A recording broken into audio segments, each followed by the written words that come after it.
کوو چې دا کومه حادثه وه چې په دې کې څه جاني نقصان نه دی شوی. الله پاک ډېر لوی خیر کړی دی. او دویم دا دی زه خاص کر ملکنډ عوام ته دا یو اپیل کوم او په دې تکلیف په وخت کې موږ د دې سره برابر شریک یو. یو تکلیف راغلو د قدرت طرف او دام الله رحم دی چې ډېر زیات نقصان نه دی شوی کم چې د کېدلو. به هر حال دویمه خبره دا چې پرون هم زه په هغې ټایم باندې مونږ په دې باندې ایمرجنسي بیا میټینګ راغوښتو چیف مو راغوښتلو او دلته آلریډي مونږ یو مخکې د دې نه یو څو ورځې مخکې ما یو 40 MVA ترانسفارمر را لېږلی نو هغه هم دلته په موقع پروت و هغه به هم نن انسټال شي که خیري. او دویمه خبره دا ده چې ریزیډنشل ډومېسټک چې څومره تقریبا 12 فیډر دي هغه به نن شپې پورې الحمدلله ټول خلکو ته به ډومېسټک دغه چې دی نه به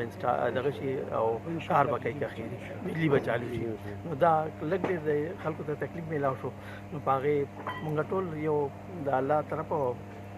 مونږ دا دغه غواړو چې الله نه پکې خیر کړی دی او الله نه به نور هم خیر غواړو انشاءالله ډېر زر به که خیري. حاجي صاحب یو چې دوی چې کم سامان لکه دې خراب شو کوم ماشینري دا ماشینري دا رسېدلې ده که لا نه ده رسېدلې؟ او را رسېدلې ماشینري دلته راورسېدله او انشاءالله نن شپې پورې به دا کمې 13 14 15 پورې کمې فیډرې چې دا بحال شي دا به ټیک شي. او په دې کې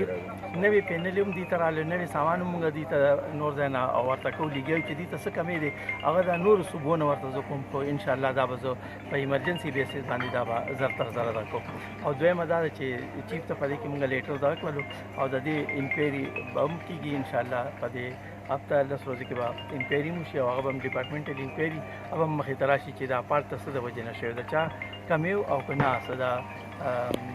ټیکنیکل یا میکینیکل څه پرابلم و.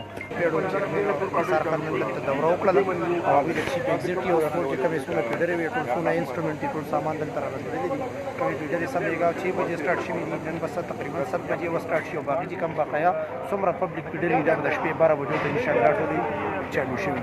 او انشاءالله لکه چې کوم دی نو لکه هغه